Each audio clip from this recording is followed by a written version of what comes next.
morning, everybody. We are with Jazz and Bob here over at S10 Fitness, and we are going to be describing a 3-position glute bridge off of our therapy table to incorporate into our series, Farm to Table, which is where we go to organic farms and we do glute bridges.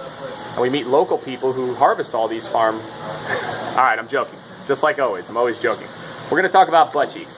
So, we're going to work to hip extension, and we're going to maintain the theme of our yoga block position in order to maintain a neutral pelvic position during hip extension. So what you're going to look at is Jazz is going to slowly take a standard hip extension, and she's going to work herself up to the fullest possible extension to activate glutes, hamstrings, and the entire posterior chain. Now, based on your level of flexibility, you may or may not have more or less propensity for this movement. What you'll notice is Bob is just positioning her feet so that everything is level. From a training perspective, you don't want to have very many variables with this exercise except for the ones positionally. If people can gain strength in one, they should gain strength in multiple disciplines of the movement. And everything boils down to hip extension when it comes down to posterior chain development. How can I get my glutes forward?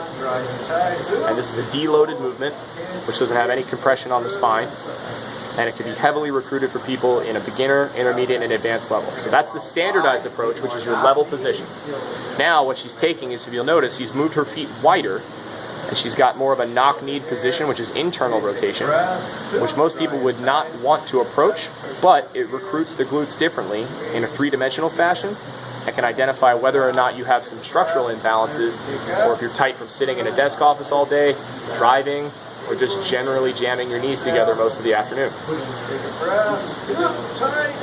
Now she's still working towards that really solid extension, and she's constantly adducting into that block to engage the inner thighs as well, which is a key element in most hip extension as well. I think it's one of the most underutilized muscle groups on the human body. Now once she completes this final repetition, we're going to work towards the final position of our glute bridge series. We've had our standard position, we've had our internal position, and now we're going to work to an externally rotated position, which most people will probably find more comfortable from a hip position, but maybe not nearly as strong as they are from the standard position. So her knees have gone extremely wide.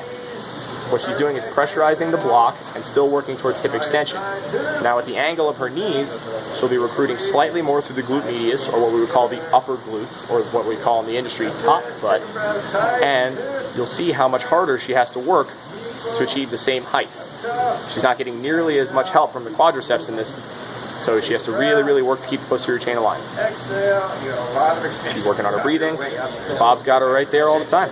So what you're noticing here on her final repetition is you have 3 simple variations on a glute bridge that can challenge any client or athlete based on whatever injuries or progressions they want to achieve. Alright, catch you next time.